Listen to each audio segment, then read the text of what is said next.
আমাদের দেশে আল্লাহ এবং তার রাসূলের আইন বাস্তবায়িত হয় নাই।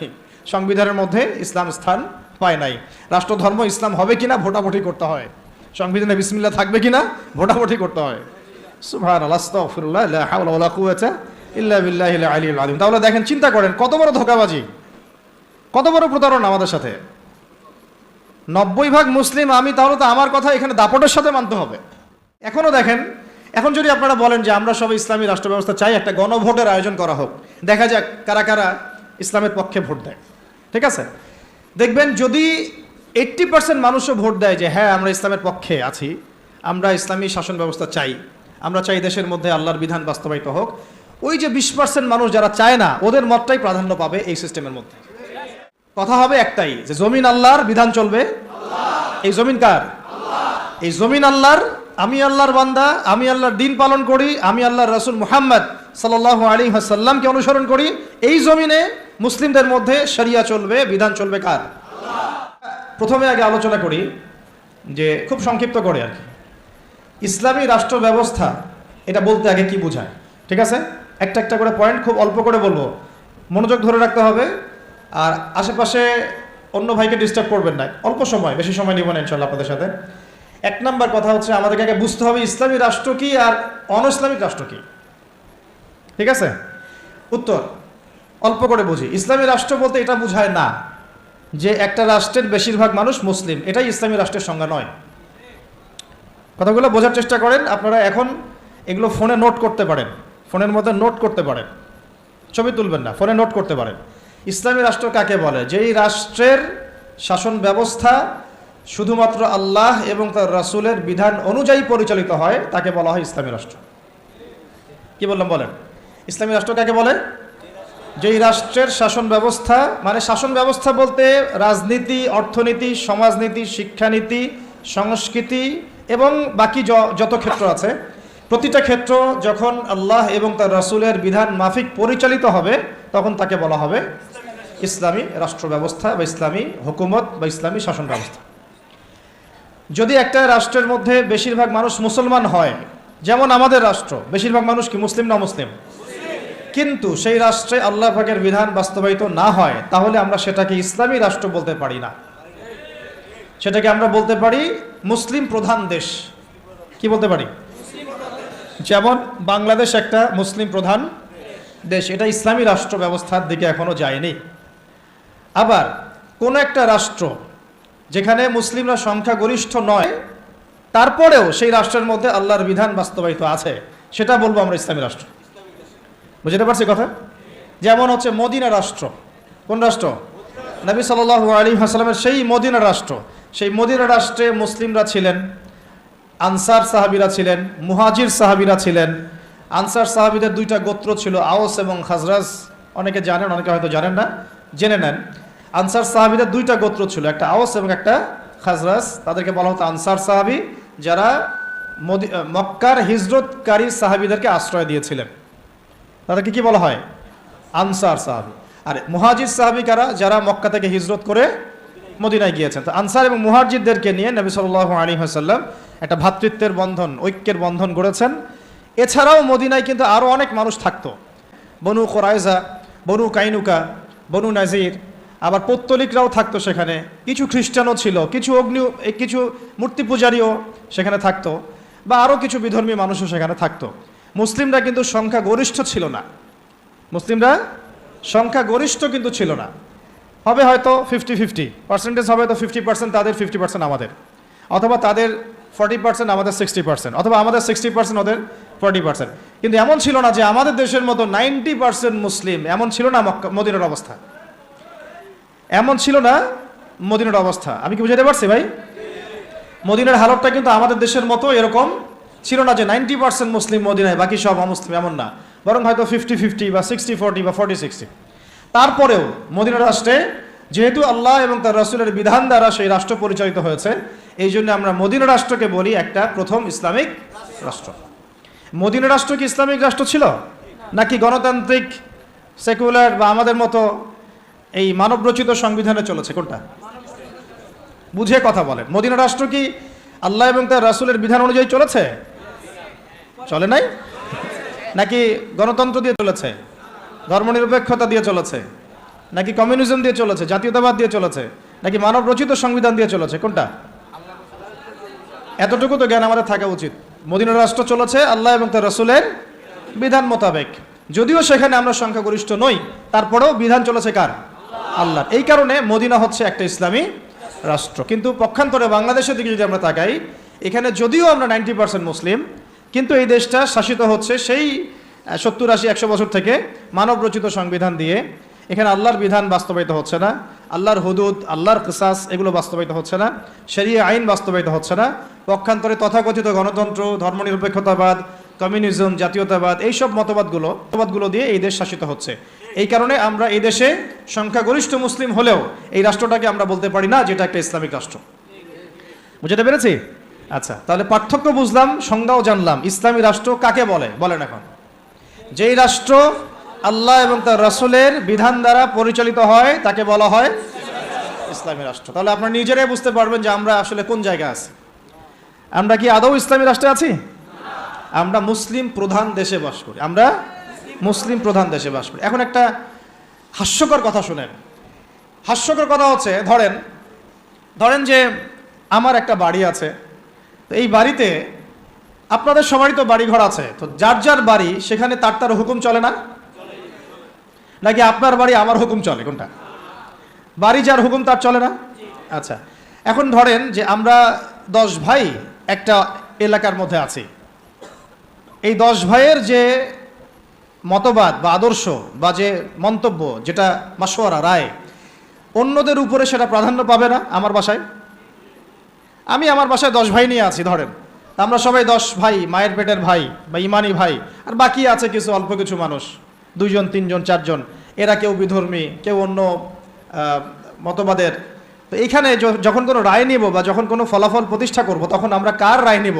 ওই 10 ভাইয়ের রায় নিব নাকি ওই 2-4 জনের রায় নিব? স্বাভাবিকভাবে ওই 10 ভাইয়ের রায় প্রাধান্য পাবে, যেহেতু আমি এখানে সংখ্যাগরিষ্ঠ, তাই তো? এবং আমরা আল্লাহর এবং তার রাসূলের বিধান অনুযায়ী চলছি, তাই আমাদের কাছে তো উৎসটাও অভ্রান্ত সত্যের উৎস, এখানে তো বাতিলের কোনো সংমিশ্রণ নাই। তো এখন বাংলাদেশের 90% মুসলিম থাকার পরেও, 90% মুসলিম থাকার পরেও বাংলাদেশের রাষ্ট্র ব্যবস্থায় কোরআনের বিধান বাস্তবায়িত হয় নাই। বাংলাদেশের রাষ্ট্র ব্যবস্থায় আল্লাহর শরিয়া আইন বাস্তবায়িত হয় নাই। বাংলাদেশের শিক্ষা ব্যবস্থায় ইসলামী শিক্ষাকে বাধ্যতামূলক করা হয় নাই। বাংলাদেশের সংস্কৃতির মধ্যে ইসলামী সংস্কৃতিকে বাধ্যতামূলক করা হয় নাই। বাংলাদেশের অর্থনীতির মধ্যে সুদবিহীন ইসলামী অর্থনীতি বাস্তবায়িত করা হয় নাই। বাংলাদেশের রাজনীতির মধ্যে ইসলামী কোরআন এবং সুন্নাহ ভিত্তিক ইসলামিক যে রাজনীতি, নবী সাল্লাল্লাহু আলাইহি ওয়াসাল্লামের যে রাজনীতি, এটাকে বাধ্যতামূলক করা হয় নাই। ব্যাপারটা হাস্যকর না? আমার ঘর, আমার জমিন, আমার দেশ, আমার মাটি, আমরাই সংখ্যাগরিষ্ঠ, আর আমাদের ধর্মেই এখানে উপেক্ষিত। কি বুঝতে পারছেন না? ঘর আমার, বাড়ি আমার, এলাকা আমার, আমরা মুসলিম, সংখ্যাগরিষ্ঠ আমরা, তারপরেও আমাদের দেশে আল্লাহ এবং তার রাসূলের আইন বাস্তবায়িত হয় নাই। সংবিধানের মধ্যে ইসলাম স্থান পায় নাই। রাষ্ট্রধর্ম ইসলাম হবে কিনা ভোটাভুটি করতে হয়, সংবিধানে বিসমিল্লাহ থাকবে কিনা ভোটাভুটি করতে হয়। সুবহানাল্লাহ, আস্তাগফিরুল্লাহ, লা হাওলা ওয়ালা কুওয়াতা ইল্লা বিল্লাহিল আলিয়্যিল আযীম। তাহলে দেখেন, চিন্তা করেন কত বড় ধোঁকাবাজি, কত বড় প্রতারণা আমাদের সাথে। 90% মুসলিম আমি, তাহলে তো আমার কথা এখানে দাপটের সাথে মানতে হবে নাকি? কথা তো খুব সিম্পল। আমার জায়গা, আমার জমি, আমার দেশ, আমার বাড়ি, আমার জাতি, আমরা মুসলিম, তাও আবার সংখ্যাগরিষ্ঠ। তারপরেও রাজনৈতিক ক্ষেত্রে আমরা দাসত্ব করতেছি পশ্চিমা তথাকথিত গণতন্ত্রের, আব্রাহাম লিঙ্কন যে ধর্মের প্রবক্তা আর কি, তারপরে কমিউনিজমের, তারপরে সেকুলারিজমের, ধর্মনিরপেক্ষতাবাদের, জাতীয়তাবাদের, এইসবের দাসত্ব করতেছি আমরা আবার অর্থনৈতিক জীবনে এসে সুদের দাসত্ব করতেছি, নাউযুবিল্লাহ। আমরা আবার শিক্ষাক্ষেত্রে এসে সেকুলার শিক্ষা ব্যবস্থার দাসত্ব করতেছি। সমাজ ব্যবস্থায় এসে যত রকম কুফরি, শিরক এবং জাহালাত, এগুলোর দাসত্ব করতেছি। আমরা আবার ব্যক্তি জীবনে এসে দেখা যাচ্ছে, হ্যাঁ, ব্যক্তি জীবনে এসে কেউ কেউ ধর্ম পালন করছি, তাও সেটা মসজিদের ভিতরে, হয়তো নামাজ, রোজা, হজ, জাকাত, তাসবিহ, তাহলিল, জিকির, আজগার, এইটুকু সীমাবদ্ধ। কিন্তু ইসলামকে যখন আমরা বলছি ইসলাম শিক্ষায় থাকবে, সমাজে থাকবে, সংস্কৃতিতে থাকবে, অর্থনীতিতে থাকবে, রাজনীতিতে থাকবে, তখন তারা আমাদেরকে আবার বলছে আমরাই জঙ্গি, সন্ত্রাসী, মৌলবাদী। তাহলে কত বড় প্রতারণা আমাদের সাথে করা হচ্ছে বা হয়েছে, এটা কি বুঝতে পারছেন কিনা? সবাই বুঝবেন এই কথাগুলো, আমি জানি। যাদের বোঝার তারা বুঝেন, তারা বুঝলেই হবে আর কি। কারণ বাংলাদেশে ইসলামী শাসন ব্যবস্থা গরু ছাগল দিয়ে হবে না। বুঝাতে পারছে কিনা? এটা মানে খুব উঁচু লেভেলের একটা ইবাদত। এই কারণে দেখা যাবে এটা প্রতিষ্ঠিত করার জন্য খুব বুদ্ধিদীপ্ত প্রজন্ম লাগবে আর কি। হ্যাঁ, বুদ্ধিদীপ্ত একটা তরুণ প্রজন্ম লাগবে এবং ওলামায়ে কেরামের সোহবত, দুটো একসাথে যখন হবে ইনশাল্লাহ হয়ে যাবে। তাহলে ইসলামী রাষ্ট্র ব্যবস্থা কাকে বলে এটা বুঝলেন, এবং আমাদের সাথে কি ধোঁকাবাজি হয়েছে এটা বুঝলেন। এখনো দেখেন, এখন যদি আপনারা বলেন যে আমরা সবাই ইসলামী রাষ্ট্র ব্যবস্থা চাই, একটা গণভোটের আয়োজন করা হোক, দেখা যাক কারা কারা ইসলামের পক্ষে ভোট দেয়। ঠিক আছে, দেখবেন যদি 80% মানুষও ভোট দেয় যে হ্যাঁ আমরা ইসলামের পক্ষে আছি, আমরা ইসলামী শাসন ব্যবস্থা চাই, আমরা চাই দেশের মধ্যে আল্লাহর বিধান বাস্তবায়িত হোক, ওই যে 20% মানুষ যারা চায় না, ওদের মতটাই প্রাধান্য পাবে এই সিস্টেমের মধ্যে। তারা আমাদের মতকে প্রাধান্য দিবে না। আর যদিও কেউ দিতে চায়, তখন দেখা যাবে ভারত, পশ্চিমা শক্তি, এগুলো আমাদের উপর আক্রমণ করে বসবে। তো এই যে একটা ধোঁকাবাজি, এই যে একটা প্রতারণা আমাদের সামনে চলছে, এইখান থেকে জাতিকে বের করতে হবে। কথা হবে একটাই, যে জমিন আল্লাহর, বিধান চলবে। এই জমিন কার? এই জমিন আল্লাহর। আমি আল্লাহর বান্দা, আমি আল্লাহর দিন পালন করি, আমি আল্লাহর রাসূল মুহাম্মদ সাল্লাল্লাহু আলাইহি ওয়াসাল্লামকে অনুসরণ করি। এই জমিনে মুসলিমদের মধ্যে শরিয়া চলবে, বিধান চলবে কার? আল্লাহর। সোজা কথা। আর যাদের এটাতে অ্যালার্জি হয়, তারা কোথায়? জাহান্নামে গিয়ে মরে মরুক। এইটা নিয়ে আমাদের কোনো আফসোস নাই, আপত্তি নেই। হ্যাঁ, তারা যদি ভালোই ভালোই মেনে নেয় তো আলহামদুলিল্লাহ, না মানলে আমরা দাওয়াতের কাজ তো করতে থাকবোই। আর যদি তারা আমাদের উপর জুলুম করতে আসে, আমরাও প্রতিবাদের ভাষা বেছে নেব ইনশাআল্লাহ। কারণ বিপ্লব বা অভ্যুত্থান কখনো কনফ্লিক্ট ছাড়া হয় না। এর প্রমাণটা আমাদের ছাত্র ভাইরাই দেখাই দিয়েছে। একটা আদর্শকে যদি আপনি রাষ্ট্র পর্যায় পর্যন্ত নিতে চান, সবসময় শুধু দাওয়াতের মেহনত দিয়ে যথেষ্ট হবে না, অনেক সময় প্রতিবাদের ভাষারও প্রয়োজন আছে। এবং প্রতিবাদের ভাষায় কথা বললে যে কাজ হয়, এইটা তো জুলাই মাসে প্রমাণ বহন করছে আর কি। বহন করছে না? এখন যারা জুলুম করেছে ছাত্র ভাইদের উপরে, এবং ছাত্র ভাইরা যখন এটাকে প্রতিবাদ করেছে, তার একটা দাবি নিয়ে, যখন এক দফা দাবি নিয়ে যখন রাস্তায় নেমেছে, তখন আমরা কি ছাত্র ভাইদেরকে বলেছিলাম যে ছাত্র ভাইরা জঙ্গি? বুকে হাত দিয়ে বলেন তো, কেউ কি বলেছে এই ছাত্র ভাইরা সন্ত্রাসী, এই ছাত্র ভাইরা উগ্র? বলেছে কেউ? কেউ যদি বলে থাকেও, এই কথাটা কি সঠিক হবে না ভুল? এই কথাটা কি ইনসাফ হবে না জুলুম? বরং এই ছাত্র ভাইরা ছিল মাজলুম, তাদেরকে নির্বিচারে গুলি করে হত্যা করা হয়েছে। এর পরবর্তীতে তারা এই পদক্ষেপ নিয়ে রাস্তায় নেমেছে। প্রথমে তো তারা নামে নাই, নেমেছিল না। এখন একটু একটা বিষয় খেয়াল করে দেখেন, গণতান্ত্রিক পদ্ধতিতে এইরকম কনফ্লিক্টগুলোকে কিন্তু আমরা জঙ্গিবাদ, সন্ত্রাসবাদ এগুলো বলি না। বলি? এই গণতান্ত্রিক পদ্ধতিতে এই ধরনের কনফ্লিক্টগুলোকে, এই যে কনফ্লিক্ট বুঝেন কিনা, কনফ্লিক্ট মানে এই যে সংঘর্ষগুলা, এইগুলোকে কিন্তু আমরা জঙ্গিবাদ, সন্ত্রাসবাদ, মৌলবাদ বলছি না। কিন্তু এই ছাত্র ভাইদের জায়গায় যদি রাস্তায় আমি, আপনি, ওলামায়ে কেরাম থাকতাম, তাহলে আমাদেরকে তারা বলতো এরা মৌলবাদী, জঙ্গি এবং সন্ত্রাসী। ধোঁকাবাজি বুঝতে পারছেন? ঠিক এই ঘটনাটাই ঘটেছিল শাপলা চত্বরে। এরকমই ঘটনা। ওই সময় তো ছাত্র ভাইরা আমাদের সাথে ভেবে ছিলেন না, ছিল শুধু ওলামায়ে কেরাম এবং তুল্লাব যারা, তারা ছিলেন। কথা হচ্ছে তখন কিন্তু আমাদেরকে জাতির সামনে এবং পুরো বিশ্ব মিডিয়া উপস্থাপন করা হলো যে এরা উগ্র, এরা জঙ্গিবাদী, এরা সন্ত্রাসী, তাই না? বহুজনের ঘাড়ে 10টা-20টা করে মামলা ঝুলা দেওয়া হলো, কত ভাইকে শাপলা চত্বরে নির্মমভাবে গুলি করে হত্যা করা হলো। তো এই যে বিষয়গুলো, ইসলামকে কিভাবে তারা সমাজ থেকে সংকীর্ণ করে, এটা আপনাদেরকে বুঝতে হবে। যখন ইসলামের প্রশ্ন আসে, তখন তারা আমাদের উপর এমন জুলুমের স্টিম রোলার চালায় যেটা আবু জেহেলও করে নাই। কিন্তু গণতান্ত্রিক পদ্ধতিতে যখন তারা কোনো কনফ্লিক্টে যায়, তখন তারা কিন্তু এটাকে জঙ্গিবাদ, সন্ত্রাসবাদ বলছে না, বরং আমরা বলছি ছাত্র ভাইরা সাহসিকতার পরিচয় দিয়েছেন এবং তারা ছিলেন এখানে সবচেয়ে হকপন্থী। তারা হকপন্থী ছিলেন না বিপরীত পক্ষ হকপন্থী ছিল? তো এখন হকের তো বিজয় হলো, এটাও তো দেখলাম। আর বিজয়ের সময় কি তারা শুধু দাওয়াত দিয়েছে? যখন তাদেরকে মেরেছে, তারা কি বলেছে ভাই আর মারিয়েন না, আল্লাহর রাস্তায় আর মারিয়েন না? নাকি তারাও দু একটা লাঠি সোটা নিয়ে প্রতিবাদ করেছে? কোনটা? আর এই প্রতিবাদটাই যদি আবু আদনান করতে যাইতো তাহলে সমস্যা ছিল। এই প্রতিবাদটাই যদি আমাদের ওলামায়ে কেরাম করতেন তাহলে সমস্যা ছিল। তারা বের হয়েছে কি নিয়ে? সাউন্ড গ্রেনেড নিয়ে, মেশিন গান নিয়ে, AK-47 নিয়ে শুয়ে শুয়ে গুলি করতেছে আর বলতেছে যে 5টারে মারলাম, 10টারে মারলাম। ভিডিওগুলো দেখেন নাই? এর বিপরীতে ছাত্র ভাইরা কি নিয়ে বেরোছে? লাঠি সোটা, ইটপাট খেলেই তো এই তো, এমনকি ওই যে আপার অনুসারী যারা ছিল তারা যে অস্ত্রশস্ত্রগুলো নিয়ে শোডাউন করেছিল আর কি, সেগুলো তো ছাত্র ভাইদের কাছে ছিল, ছিল কি ছিল না। এমনকি মেয়েদেরকেও মার খেতে হয়েছে, তাই না? কথা হচ্ছে এর এর যদি 10% ওলামায়ে কেরাম কেউ করতো, তাহলে সারা দুনিয়া জুড়ে একটা ইস্যু তৈরি করা হতো যে বাংলাদেশ একটা মৌলবাদী রাষ্ট্র হয়ে গেছে। আপনাদেরকে বিশ্বের সভ্যতার এই ষড়যন্ত্রগুলো বুঝতে হবে। এই সমস্যাটা শুধু আমাদের আঞ্চলিক সমস্যা না, এটা একটা বৈশ্বিক সমস্যা। যখনই মুসলিমদের উপর জুলুম হয়, মুসলিমরা যদি মার খায়, মার খাওয়া অবস্থাতেও তাদেরকে বলা হয় সন্ত্রাসী জঙ্গি। আর যদি তারা প্রতিবাদের ভাষা বেছে নেয়, তাহলে তো সারা বিশ্ব মিডিয়া ফলাও করে প্রচার করে যে এই মুসলিমরা জঙ্গি, সন্ত্রাসী, এরা উগ্রবাদী, এরা রাষ্ট্রে অস্থিতিশীলতা সৃষ্টি করতে চায়, এদেরকে রাষ্ট্র থেকে হটাও, এদেরকে গুম করো, এদেরকে খুন করো, এদেরকে ক্রসফায়ারে দিয়ে দাও। এইভাবেই জুলুম করা হয়েছে আমাদের সাথে বিগত প্রায় 50 বছর থেকে। তাই নামকা ওয়াস্তে শুধু মুসলিম রাষ্ট্র না, আমরা চাই একটা পরিপূর্ণ ইসলামী রাষ্ট্র। যতদিন পর্যন্ত পরিপূর্ণ ইসলামী রাষ্ট্র এবং শাসন ব্যবস্থা কায়েম না হচ্ছে, ততক্ষণ উলামায়ে কেরামদের দুর্দশাও দূর হবে না, আমাদের দুর্দশাও দূর হবে না, আল্লাহি দূর হবে না। বরং ওরা মসজিদ মাদ্রাসাগুলো পর্যন্ত নিয়ন্ত্রণ করতে থাকবে। নিয়ন্ত্রণ করে নাই তার আগে? এমনকি জুমার খুতবায় চিঠি পাঠিয়ে দেওয়া হতো যে এই যে বিষয়ে আলোচনা করবেন, বাকি ডানে বামে যেন কথা না যায়। প্রত্যেকটা মসজিদে ডিজিএফআই বসে থাকতো, এনএসআই বসে থাকতো, ডিবির লোকজন বসে থাকতো। হয়তো এখনো থাকে, কিন্তু অত সাহসিকতার সাথে হয়তো বের হতে পারে না, কিন্তু আছে ঠিকই। কথা হচ্ছে যে তখন তো প্রত্যেকটা রেকর্ড চলে যেত জায়গা মতো, কোন জায়গায় কি আলোচনা হচ্ছে, কোন মাহফিলে কি আলোচনা হচ্ছে। এই জন্য আপনাদেরকে আমি বলতাম, এখনো বলি যে মোবাইল ফোনের এই যে মানুষকে প্রচার করার, জানান দেওয়ার যে একটা অপসংস্কৃতি, এখান থেকে বের হন, গোপনে করতে শিখেন। তারা গোপনে গোপনে এইভাবে দায়ীদের, আলেমদের নাম লিস্ট করে গোপনে গোপনে উঠাই ফেলতো। কাউকে গুম করার সময় তারা কি বলতো লাইভে এসে অমুককে আজকে গুম করবো? বলতো কখনো?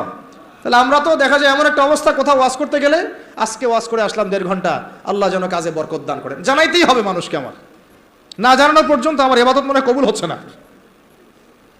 এই যে একটা সাইকোলজিক্যাল ডিসঅর্ডার, আমি বলি এটা সাইকোলজিক্যাল ডিসঅর্ডার। মানে আমাদেরকে আরো অনেক স্মার্ট হইতে হবে। এত সহজ না রাষ্ট্র পর্যায় পর্যন্ত ইসলামকে নিয়ে যাওয়া। আমাদের ভিতরে ভিতরে কাজ করতে হবে, গোপনে গোপনে কাজ করতে হবে। নবী সাল্লাল্লাহু আলাইহি ওয়াসাল্লাম প্রথম 3 বছর গোপনে দাওয়াত দিয়েছেন। কত বছর? 3 বছর টানা। কিছু কাজ গোপনে করতে হয়, কিছু কাজ গোপনে করতে হয়। তাহাজ্জুদের কিছু দোয়া গোপনে করতে হয়। ওই গোপন দোয়াতে ওমর রাদিয়াল্লাহু আনহুর মতো মানুষ ইসলাম কবুল করে। ভালো করে বুঝবেন, সবকিছু প্রচার করতে হয় না। হ্যাঁ, প্রচার আমি করব, যেটা প্রচার করার প্রয়োজন, যেটা প্রচার করা দরকার, যেটা প্রচার করলে কাফেরের গায়ে জ্বালা ধরবে, সেগুলো আমরা প্রচার করবো। কিন্তু সবকিছু সব জায়গায় প্রচার করতে হয় না, এটা আমাদেরকে বুঝতে হবে। এখন যারা বাংলাদেশকে শাসন করছে এখনো, তারা কি সব পলিসিগুলো সবার সামনে উন্মুক্ত করছে? করছে না। গোপনে গোপনে কি হচ্ছে আল্লাহই ভালো জানে। কি হচ্ছে আমরা তো আজ করতে পারি, আজ তো করতে পারছি। এরপরে যারা ওই যে ওত পেতে বসে আছে আর কি, সুযোগ পাইলেই ক্ষমতা দখল করবে, তারা কি করতেছে এটা কি আপনাদের সবাইকে বলতেছে? গোপনে গোপনে করছে, মাঠ রেডি করছে তারা। ঠিক এই কারণেই আমরা যদি ইসলামিক রাষ্ট্র ব্যবস্থায় যেতে চাই, তাহলে ওলামায়ে কেরাম এবং আপনাদেরকে, স্পেশালি ইয়াং জেনারেশন, তরুণদেরকে, তোল্লাবদেরকে কিছু কিছু বিষয়ে গোপন রাখার অভ্যাস তৈরি করতে হবে। আল্লাহ পাক করার তৌফিক দান করেন। তো একটা তো সংজ্ঞা বুঝলাম যে ইসলামী রাষ্ট্র ব্যবস্থা কাকে বলে। এখন দ্বিতীয় পয়েন্টে আসেন, ইসলামী রাষ্ট্র ব্যবস্থা নতুন কোনো বিষয় নাকি প্রাচীন কোনো বিষয়, এটাতে আসি না। তারা আবার বলবে যে এটা নতুন কোন একটা মতবাদ নিয়ে আসতেছে এরা, বিশ্বের বুকে আমরা তো এগুলো দেখি নাই আগে। আমরা দেখে আসছি ওই সোভিয়েতের শাসন, দেখে আসছি ওই মাও সেতুংয়ের শাসন, দেখে আসছি লেনিনকে দেখেছি, স্টেলিনকে দেখেছি, ওই আব্রাহাম লিঙ্কনের শাসন দেখেছি, তাই না? যে ফরাসি বিপ্লব দেখেছি। এরা আবার কি বলে ইসলামী শাসন, ইসলামী খেলাফা, ইসলামী শরিয়া এটা প্রতিষ্ঠা করতে চায়। তো তারা তো আমাদেরকে মনে করবে আমরা জাদুঘরে রাখার প্রাণী, মঙ্গল গ্রহ থেকে মনে হয় আসছি, তাই না? এখন জবাবটা জেনে রাখেন। জবাব হচ্ছে, পৃথিবীর প্রথম মানুষ ছিলেন একজন নবী। বলেন, কি বললাম? পৃথিবীর প্রথম মানুষ ছিলেন একজন, কি নাম? আদম আলাইহিস সালাম। তো আদম আলাইহিস সালামকে আল্লাহ পাক কি হিসেবে সৃষ্টি করেছেন? জবাব, খলিফা হিসেবে। কি হিসেবে? ওয়া ইয ক্বালা রাব্বুকা লিল মালায়েকা ইন্নী জাইলুন ফিল আরদি খলিফা। স্মরণ করুন হে নবী সেই সময়ের কথা যখন আমি ফেরেশতাদেরকে বলেছিলাম যে আমি পৃথিবীতে আমার খলিফা পাঠাতে চাই। সুবহানাল্লাহ। আমরা দুনিয়াতে কার খলিফা? খলিফা মানে কি সেটাও আমাদের জানা উচিত। ঘুম পাচ্ছে? ঘুম পাচ্ছে কি? একটু জেগে থাকেন, এরকম বহু রাতের পর রাত না ঘুমায় কাটাতে হবে, তারপরে দিন কায়েম হবে। এমন আমার তো মনে হয় বিগত 3-4 বছরে আমরা 4 মাসও টানা রাত্রেবেলা মনে হয় শান্তিতে ঘুমাই নাই এখন পর্যন্ত। ঠিক আছে, ঘুম কমাতে হবে, পরিশ্রম বাড়াতে হবে, মেহনত বাড়াতে হবে, খাওয়া কমাতে হবে, এরকম ভুঁড়ি বানানো যাবে না, শরীর চর্চা করতে হবে, কসরত করতে হবে। ঠিক আছে, শক্তিশালী হতে হবে মানসিকভাবে, শারীরিকভাবে, ইমানের দিক থেকে, আমলের দিক থেকে। এত দুর্বল হলে চলবে না। বুঝতে পারছি ভাই? সাহাবীদের জীবনীগুলো পড়েন, নবী সাল্লাল্লাহু আলাইহি ওয়াসাল্লাম সিরাতটা পড়েন, দেখেন কিভাবে তারা কষ্ট করেছেন দিনের জন্য, কি পরিমাণ কষ্ট করেছেন। এটা নিয়ে ইনশাআল্লাহ আরেকদিন আলোচনা করব। উহুদের যুদ্ধের ঘটনা যদি পড়েন দেখবেন সাহাবীরা কিভাবে কষ্ট করেছেন, কিভাবে কষ্ট করেছেন। 40টা 50টা তরোয়ারের আঘাত গায়ে নিয়েও নবী সাল্লাল্লাহু আলাইহি ওয়াসাল্লামকে কাঁধে করে উহুদের পাহাড়ে উঠেছেন তালহা রাদিয়াল্লাহু আনহু। নবীজি বলেছেন, তোমরা যদি কোনো জীবন্ত শহীদকে দেখতে চাও এই তালহাকে দেখো, সে বেঁচে আছে কিন্তু শহীদ হয়ে গেছে। সুবহানাল্লাহ। তো সাহাবীদের মতো ওই রকম ত্যাগের মানসিকতা। দিন মানেই কুরবানি। দিন মানে কি? জানের কুরবানি, মালের কুরবানি, সময়ের কুরবানি। হ্যাঁ, একদিন 1 ঘন্টা 2 ঘন্টা বসে থাকলে মানুষের মনে হয় যে বাপরে বাপ কি করে ফেললাম। আমরা এমনও গিয়েছে যে একজন ওস্তাদের সাথে সাক্ষাৎ করার জন্য সারাদিন বসে আছে, ওস্তাদ ব্যস্ত, বের হতে পারছেন না রুম থেকে, একজনের পর একজন, একজনের পর একজন আসছেন। অনেকে তো এমন হয়েছে, আপনি এসো আরবি শিখি কিতাব পড়েছেন না আবু তাইম মির্জা শাইখের, অনেকে তার সাথে দেখা করতে যায়, সিরিয়াল না পেয়ে বাসা চলে আসে। তিনি এত ব্যস্ত কাজে, উম্মার ফিকির এত বেশি ব্যস্ত কাজ করছেন, তার খাদেম গিয়ে তাকে বলারও সাহস পান না যে একজন দেখা করতে আসছেন আপনার সাথে। তো কুরবানি ছাড়া দিন প্রতিষ্ঠিত হবে না।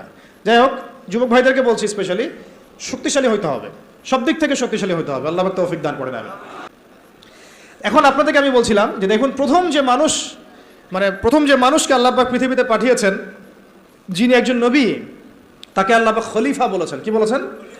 খলিফা মানে কি এটা আপনাদেরকে একটু বলি। সফরে প্রতিনিধি, রাইট? সফরে বের হওয়ার সময় একটা দোয়া পড়ি না আমরা, সুবহানাল্লাযী সাখখারা লানা হাযা ওয়া মা কুননা লাহু মুকরিনিন ওয়া ইন্না ইলা রাব্বিনা লামুনকালিবুন।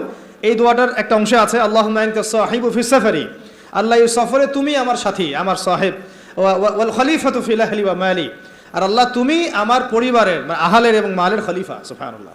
আর খলিফা মানে আল্লাহ আমি তো বাসায় নাই, আমি তো সফরে বের হয়ে গেলাম, আমার বাসার, আমার আহাল, আমার মালের দেখাশোনাকারী খলিফা, তত্ত্বাবধায়ক এবং প্রতিনিধি হচ্ছে তুমি আল্লাহ। খলিফা মানে কি? যিনি একজনের অবর্তমানে আরেকজনের ওই দায়িত্বটাই পালন করেন। তো যদি আমরা পৃথিবীতে আল্লাহর খলিফা হই, তাহলে এই দুনিয়াতে আমাদের দায়িত্ব কি? আল্লাহর বিধান কায়েম করা না? যদি আমরা আল্লাহর জমিনে আল্লাহর বিধান না কায়েম করি, তাহলে কি আমরা আল্লাহর খলিফা হব না শয়তানের খলিফা হব? বুঝে কথা বলেন। আল্লাহর জমিনে আমরা এসেছি আল্লাহর খলিফা হয়ে। এই পৃথিবীতে আমরা ছিলাম না, ছিলাম জান্নাতে। কোথায়?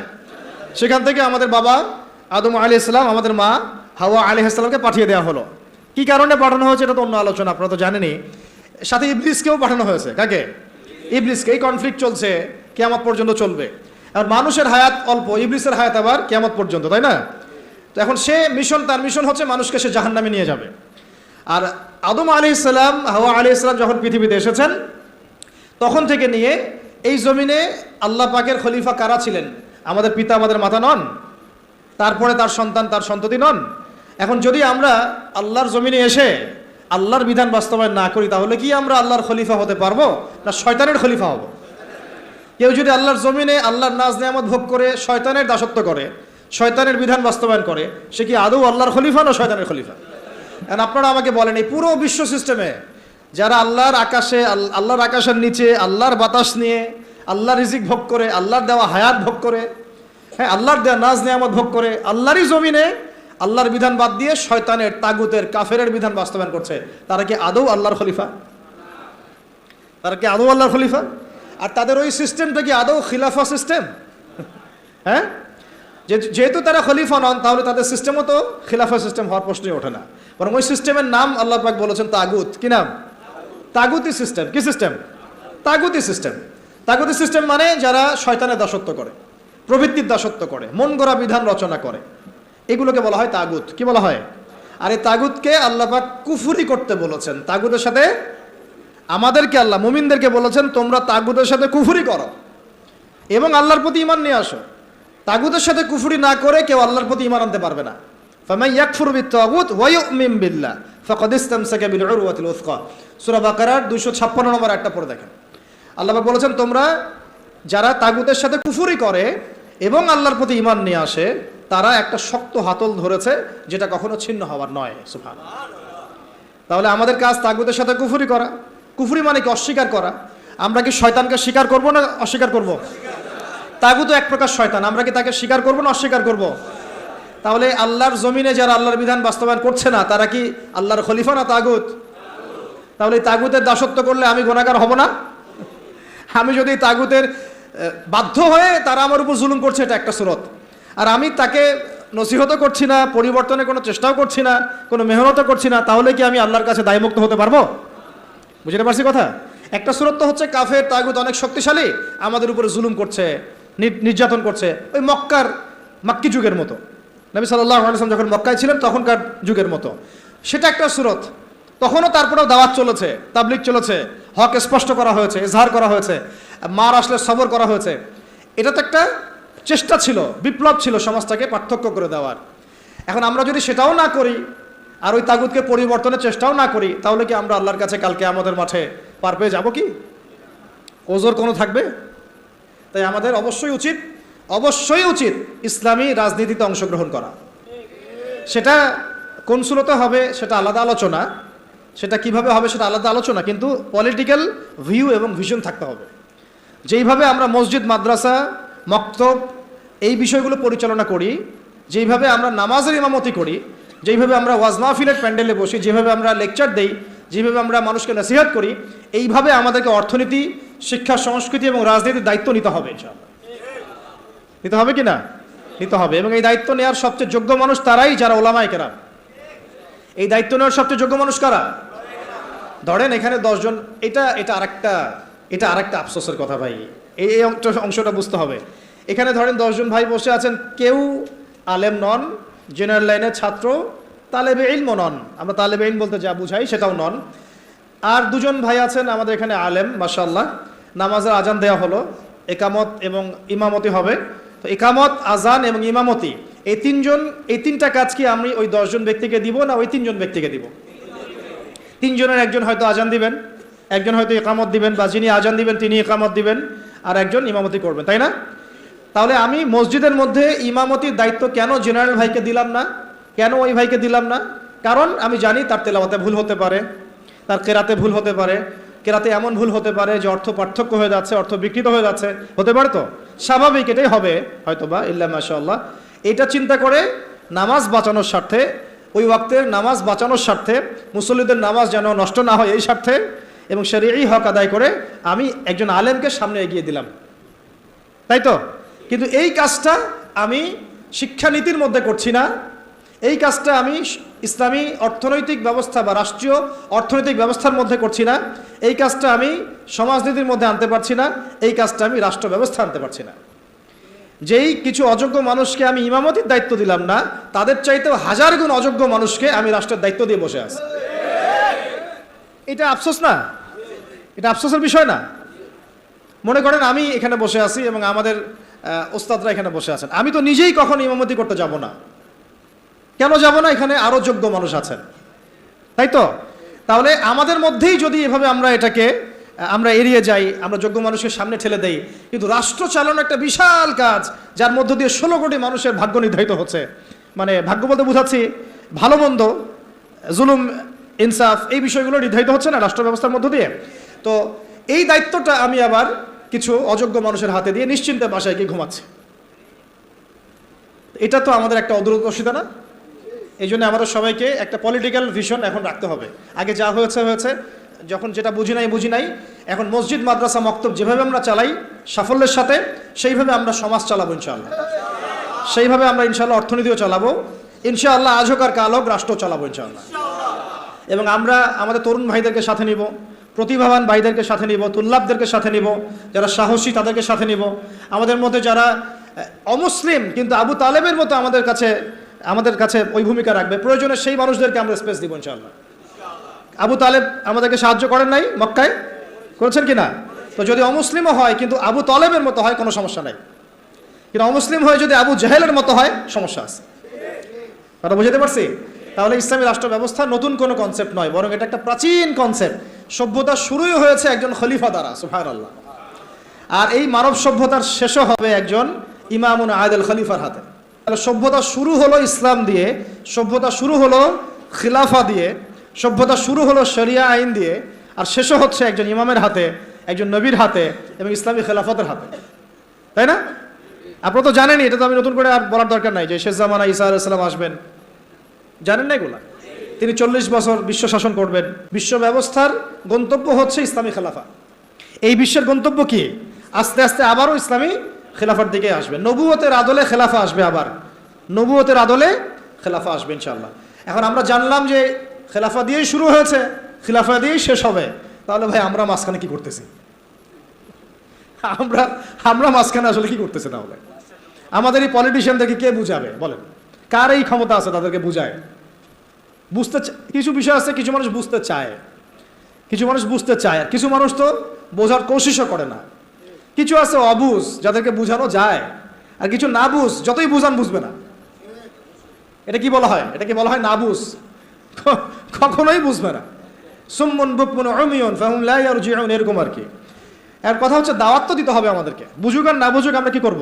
দাওয়াত দিব। নবী সাল্লাল্লাহু আলাইহি ওয়াসাল্লাম আবু জাহেল আবু লাহাবদেরকে দাওয়াত দিয়েছেন না? উতবা শাইবাদেরকে দাওয়াত দিয়েছেন না? তারা কেউ মেনেছে, কেউ মানে নাই।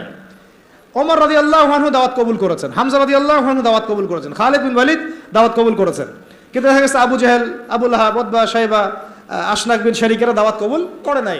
কিন্তু আমাদের দাওয়াতটা সব মহলেই প্রচার করতে হবে। আল্লাহ পাক আমাদেরকে বোঝার তৌফিক দান করেন।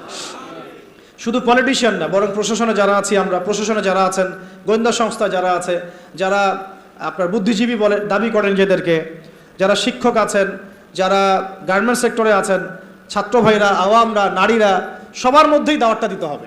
শুধুমাত্র আমাদের দাড়ি টুপিওয়ালা মানুষদের মধ্যেই দাওয়াতটাকে সীমাবদ্ধ রাখলে কিন্তু চলবে না, কারণ তারাও সমাজের একটা বড় অংশ। তাদেরকে বাদ দিয়ে কিন্তু আমরা কাজ করতে পারছি না। আল্লাহ পাক আমাদের সব মহলে দাওয়াতের কাজ করার তৌফিক দান করেন। ধরেন আমাদের সামরিক কোনো প্রশিক্ষণ নাই, আছে? নাই। কিন্তু আমাদের আর্মি অফিসার ভাইদেরকে যদি আমরা দাওয়াত দিয়ে তাওহীদ বুঝাতে পারি, রিসালাত বুঝাতে পারি, আখিরাত জানাতে পারি, আল্লাহ পাকের শরিয়া আইন, ইসলামী রাষ্ট্রের গুরুত্ব, এই তাগুত, এই কুফর, শিরক, নেফাক, এগুলো স্পষ্ট করতে পারি, জিহাদ তো তারাই করবে ইনশাআল্লাহ, তাই না? প্রশিক্ষণ তাদের আছে, তাদের ওই যোগ্যতা আছে, তাদের সেই ম্যাচুরিটি আছে, তাদের বিচক্ষণতা আছে, দেখবেন তারাই আমাদের চেয়ে ভালো যুদ্ধ করতে পারবে। তাহলে যদি আমরা আজ হোক আর কাল হোক, আল্লাহ জানেন ভালো, আমরা জানি না, যদি কোনো কুফফার শক্তির সাথে আমাদের কখনো কনফ্লিক্ট হয়, তাহলে সামনে কারা থাকবে? তাদেরকেই তো রাখতে হবে। এই জন্য দাওয়াত তাদেরকেও দিতে হবে অবশ্যই। এই দাওয়াতটা আমাদের একটু ঘাটতি হয়ে গেছে বলে আমি মনে করি। অনেক ওলামায়ে কেরাম একমত হন যে আসলে সব মহলে দাওয়াতটা এইভাবে প্রচার হচ্ছে না। আমরা চিন্তাটা তো এমন থাকা উচিত যে গুম হয়ে গেলেও আমি ওই সেলে বসেও দাওয়াতি কাজ করব, জেলখানায় চলে গেলে ওখানেও আমি দাওয়াতি কাজ করব। এটাও সুন্নাত, এটাও তো সুন্নাত। মানে এভাবে দাওয়াতি কাজ করলে অনেক ফলাফল হয়, ফলাফল আসে। এখন বাংলাদেশে বহু আর্মি অফিসার, মেজর, কর্নেল, র্যাবের অফিসার তওবা করে ফিরে আসতেছে, পুলিশের অফিসার তওবা করে ফিরে আসতেছে, বিজিবির ভাইরা দেখবেন অনেকে মাশাআল্লাহ কঠিন প্র্যাকটিসিং মুসলিম আছে। এই সমস্ত ভাইদের কাছে আমাদেরকে দাওয়াত দিতে হবে। কিসের দাওয়াত দিব? যে ভাই আমরা মুসলিম, দুনিয়াতে একবারই আসছি, আর দ্বিতীয়বার আসতে পারবো না। যতদিন বাঁচতেছি আল্লাহর বিধান মেনে বাঁচবো, আল্লাহর বিধান দ্বারা সমাজ এবং রাষ্ট্র গড়ার চেষ্টা করবো ইনশাআল্লাহ। এবং এটার পথ পদ্ধতি আমাদের সামনে স্পষ্ট আছে। আমাদের কাছে পথ পদ্ধতি একদম স্পষ্ট, রূপরেখা আমাদের কি স্পষ্ট আছে। আমাদের গোপন কোনো এজেন্ডা নাই, আমাদের এজেন্ডা একদম স্পষ্ট। আমাদের সামনে নবী সাল্লাল্লাহু আলাইহি ওয়াসাল্লামের উসওয়াতুল হাসানা আছে এবং তার সিরাত মোবারক আমাদের সামনে আছে। ওইটা ধরে ধরে আমরা পথ চলবো ইনশাআল্লাহ। দেখবেন ইনশাআল্লাহ তাআলা একদিন না একদিন আল্লাহ পাকের জমিনে আল্লাহর দিন কায়েম হবে ইনশাআল্লাহ। আল্লাহ পাক আমাদের সবাইকে ওই কাফেলায় যেন কবুল করেন, আমিন। এখন এটা যে প্রাচীন মতবাদ এটা বুঝলাম তো, এখন আপনারা আমাকে উত্তর দেন দেখি। অনেক তো বলে ফেললাম। এখন নূহ আলাইহিস সালাম কি আল্লাহর খলিফা ছিলেন না? তিনি কি কোনো শয়তানি মতবাদ চালু করেছিলেন? নাউযুবিল্লাহ। ইব্রাহিম আলাইহিস সালাম তিনি কি মানব রচিত আইন চালু করেছিলেন? নবী মূসা আলাইহিস সালাম, ঈসা ইবনে মারইয়াম, আমাদের নবী মুহাম্মদ সাল্লাল্লাহু আলাইহি ওয়াসাল্লাম তিনি কি মানব রচিত বিধান চালু করেছিলেন, নাকি আল্লাহর বিধান দ্বারা রাষ্ট্র পরিচালনা করেছিলেন? আর আমাদের সমাজের মানুষরা এতই পাক্কা মুসলমান, মাশাআল্লাহ, এত পাক্কা মুসলমান যে নামাজের পদ্ধতিতে সে এক চুল ছাড় দিতে চায় না, একদম 100% সুন্নাহ মাফিক নামাজ পড়তে হবে তার, সহিহ নামাজ। ঠিক আছে, সহিরও তো অনেক ধরন আছে, ভেরিয়েন্ট আছে আর কি, কিছু আছে আবার সহিহ সুরতেই জয়ীফ, ঠিক আছে, বলতেছে সহি, ওইটাই যে আবার একটা জয়ীফ আকীদা ওটা সে বুঝতে পারতেছে না, ওইটা আলোচনা না আমাদের। কথা হচ্ছে আমরা নামাজের ক্ষেত্রে দেখা যায় অনেক সময় খুব সতর্ক যে 100% আমি নবী সাল্লাল্লাহু আলাইহি ওয়াসাল্লামের সুন্নাহ মাফিক নামাজ পড়তে হবে, কিন্তু সেই নবী মুহাম্মদ সাল্লাল্লাহু আলাইহি ওয়াসাল্লামের সুন্নাহ মোতাবেক শিক্ষা ব্যবস্থা করা যায় না, তারপরে সংস্কৃতি সাজানো যায় না, ওই নবীর সুন্নাহ অনুযায়ী অর্থনীতি সাজানো যায় না, ওই নবীর সুন্নাহ অনুযায়ী রাষ্ট্র সাজানো যায় না, রাজনীতিও করা যায় না। এই যে একটা জাহালাত, দেখেন কত মুসলিম, কত পাক্কা মুসলমান আমরা, আমাদের চেয়ে বড় মুসলমান কি আছে নাকি পৃথিবীতে কোথাও? হ্যাঁ বলেন, যারা ব্যক্তি জীবনে একদম চুল ছেঁড়া সুন্নতের অনুসরণ করতে চায়, নামাজে, রোজায়, হজে, জাকাতে, এমনকি যারা তাগুত, যারা কুফফারদের দাসত্ব করে, যারা ভারতের দালালি করেছে, যারা পশ্চিমাদের দাসত্ব করেছে, এরাও যদি উমরা করতে যায় আমাদের কাছেই মাসালা জিজ্ঞাসা করবে, এই মাসালাটাকে এইভাবে, ওইটাকে এইভাবে, এটা কি এমন করে, সেটা কি এমন করে, ওইখানে সে কোনো ছাড় দিতে রাজি না, বিষয়টা তাই না? কিন্তু সেই ব্যক্তি যখন আবার অফিসে বসছে চেয়ারে, ব্যাংকের চেয়ারে বসছে, সুদ আর সুদ, সুদ আর সুদ, সুদ আর সুদ। ওই ব্যক্তি যখন সমাজের নেতা, তখন দেখবেন দুনিয়ার সব মানবরচিত বিধান দিয়ে সে সমাজ পরিচালনা করার চেষ্টা করতেছে। ওই ব্যক্তি সাংস্কৃতিক অঙ্গনে দেখেন ভারতীয় সংস্কৃতি, বিজাতীয় সংস্কৃতি, পশ্চিমা সংস্কৃতির দাসত্ব করে। ওই ব্যক্তি আবার দেখেন রাজনীতি করতে গিয়েছে, সব ওই জাতীয়তাবাদ, না হলে ওই গণতন্ত্র, না হলে ওই কি কমিউনিজম, আর ওই যে তথাকথিত একটা আছে ধর্মনিরপেক্ষতাবাদ, 4 ধর্ম মিলেই এক, নাউযুবিল্লাহি মিন যালিক। এগুলো নিয়ে, এই মতবাদগুলো নিয়ে আরেকদিন কথা বলবো ইনশাআল্লাহ। এগুলো প্রত্যেকটা মতবাদের মধ্যেই মারাত্মক রকমের কিছু কিছু কুফর আছে এবং শিরক আছে। আর ডেমোক্রেসি বলতে তারা যেটা বুঝাচ্ছে, আর প্রকৃত ডেমোক্রেসি আসলে এমন নয়। তারা যেটা চর্চা করছে এটা হচ্ছে একটা তথাকথিত গণতন্ত্র, এটা প্রকৃত গণতন্ত্র নয়।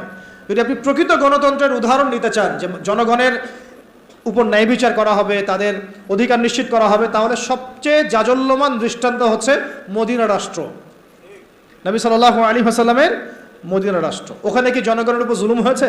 জনগণ মত প্রকাশ করে নাই, মত প্রকাশে স্বাধীন ছিল না।